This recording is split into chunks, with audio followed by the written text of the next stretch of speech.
కూటమి ప్రభుత్వం వచ్చి 11 నెలలు పూర్తవుతా ఉంది.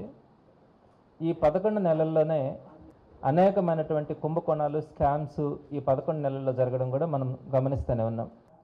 ఈ స్కాములు, విపరీతమైనటువంటి కుంభకోణాలు ఇటీవల కాలంలో జరుగుతూ ఉన్నాయి.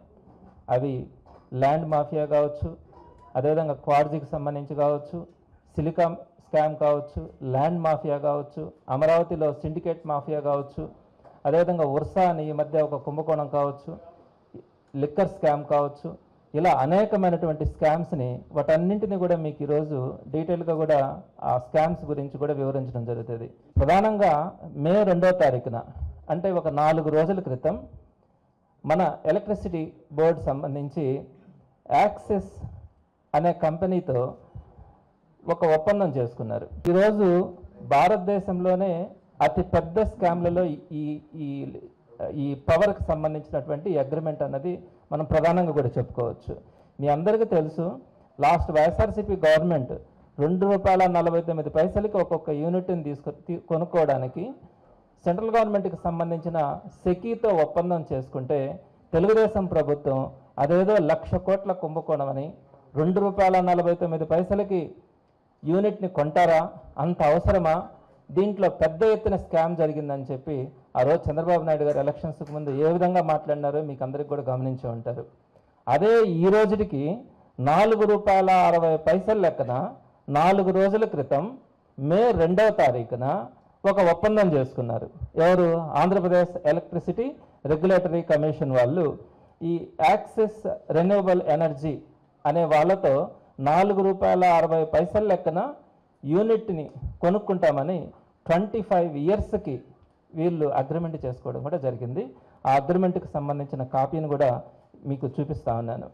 దీనికి సంబంధించి దీని ప్రకారం కనుక లెక్కేసుకుంటే సుమారుగా ఇప్పుడు మనం ఏదైతే ₹2.49 లెక్కన అగ్రిమెంట్ చేసుకున్నామో ఈరోజు ఈ ₹4.60 లెక్కన కనుక మనం కనుక ఈ పవర్ను కనుక కొనగలిగితే, కొంట కనుక వెళ్తే 11,000 కోట్ల రూపాయలు అదనంగా మన మీద భారం పడేదానికి అవకాశం ఉంటుంది.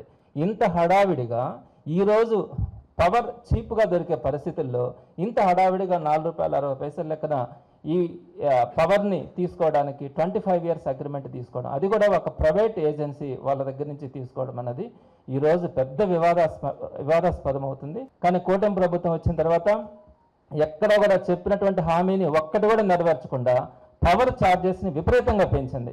మీ అందరికీ తెలుసు, మనం కూడా ఉద్యమం చేశాం. 15,000 కోట్ల రూపాయలని సబ్ఛార్జెస్గా విధించింది. దానివల్ల ఈరోజు ఏమవుతుంది మీరందరూ కూడా గమనించండి, ప్రతి ఇంట్లో కూడా ఈరోజు పవర్ బిల్స్ పెరిగినాయి. సుమారుగా ₹1,500 పవర్ బిల్ వస్తూ ఉంటే ఈరోజు ₹2,500 పవర్ బిల్ వస్తూ ఉంది ఒక సామాన్యుడికి. ఈరోజు దానికి తగ్గట్టుగా మళ్ళా ₹4.60 అంటే మనం ఏదైతే ₹2.49 కొనేటప్పుడు అదే విపరీతమైనటువంటి స్కామ్ అని చెప్పి మాట్లాడినారో, కేవలం 11 నెలలు తిరగకముందే ఈరోజు ₹4.60 వాళ్ళు అగ్రిమెంట్ చేసుకుంటే ఈ అగ్రిమెంట్ వల్ల రాబోయే రోజుల్లో పవర్ ఛార్జెస్ కానీ ఏ విధంగా పెరుగుతాయో అందరికీ కూడా ఊహించుకుంటేనే భయం వేస్తూ ఉంది. మే 2వ తారీఖున జరిగినటువంటి అగ్రిమెంట్ అనేది నేను ఉపసంహరించుకోవాలా, తప్పకుండా వైఎస్ఆర్సీపీ వీటి మీద తప్పకుండా పోరాటం చేస్తుందని కూడా తెలియజేస్తా ఉన్నాను. ప్రధానంగా తీసుకుంటే ఇసుక మాఫియా మీకు తెలుసుంటది.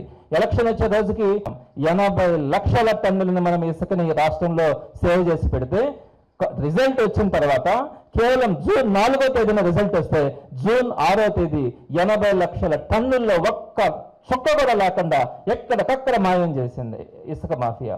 రెండోది లిక్కర్ మాఫియా. విచ్చలవిడిగా 24 గంటలు ఈ రోజు మద్యం జరుగుతూ ఉంది. ఈ రోజు కూడా నెల్లూరులో ఒక మర్డర్ జరిగింది.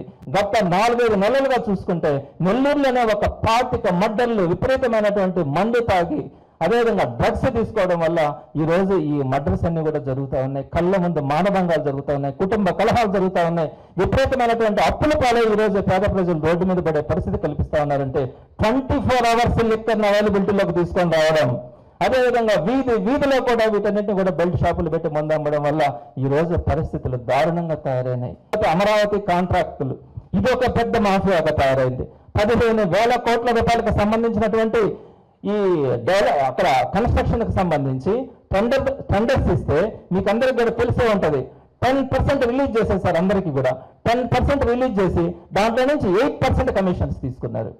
1,200 కోట్ల రూపాయలు సింగిల్ డేలో వారందరూ కూడా కాంట్రాక్టుల పేరుతో ఆ 1200 కోట్ల రూపాయలని వీరందరూ కూడా కమిషన్ రూపంలో తీసుకున్నారు. ఇంతకంటే దారుణం ఎక్కడైనా జరుగుంటుందా? గతంలో ఎప్పుడైనా చూసుంటామా? ఇంకొక ప్రధానమైనటువంటిది ఉర్సా కుంభకోణం. ఎక్కడదండి ఈ ఉర్సా కంపెనీ? మనం ఏదైనా విన్నామా ఈ ఉర్సా కంపెనీ అనేది? 3000 కోట్ల రూపాయలకు సంబంధించి 60 ఎకరాల భూమిని ఒక్కొక్క ఎకరా 50 కోట్ల రూపాయలు లెక్కనిచ్చారండి. రూపాయి కూడా వాళ్ళు చెప్పుకుంటే అసలు 99 పైసలు లెక్కనిచ్చారు. ఏంటిది? అడిగే వాళ్ళు లేరనా? అమరావతి ల్యాండ్ మాఫియా ఇంకొకటి 33,000 ఎకరాలు అమరావతి కోసం తీసుకున్నారు. ఏం చేసుకుంటారండి 33,000 ఎకరాలు? కరెక్ట్గా ఈరోజు మన అసెంబ్లీ కానీ ఆ సెక్రటరియట్ కానీ మొత్తం ఉండేది కేవలం 10 ఎకరాల్లో ఉంది, కేవలం 10 ఏకర్స్లో ఉంది. 33,000 ఎకరాలు తీసుకున్నారు. దాన్ని మీరు రియల్ ఎస్టేట్ చేసి వ్యాపారం చేసుకోవాలనుకున్నారు. మీ ఇష్టం వచ్చిన వాళ్ళకి మీకు ఇష్టం వచ్చిన రేటుకి అమ్ముకోవాలనుకున్నారు. సరే 33,000 ఎకరాలు తీసుకున్నారు కదా, చాలదా? మళ్ళీ ఈరోజు మీరు ఏం చేశారు? 44,000 ఎకరాలు కావాలంట. మళ్ళా ఏం వ్యాపారాలు చేస్తాం అనుకుంటున్నారు? ఈ 44,000 ఎకరాలు ప్రొక్యూర్ చేయాలనుకున్న దానికి 15 రోజుల ముందే మొత్తం ఎమ్మెల్యేలు కానీ మంత్రులు కానీ ఆ 44,000 ఎకరాలు ఎక్కడైతే వస్తుందో దానికి చుట్టుపక్కల ఉండే ల్యాండ్ అంతా అక్వైర్ చేసినారు. అదంతా చేసిన తర్వాత ఈ 44,000 ఎకరాలు మేము మళ్ళీ అదనంగా కొనుక్కుంటామన్నారు. ఎవరిని ఉద్ధరించడానికి ఇన్ని వేల ఎకరాలు తీసుకుంటా ఉన్నారు?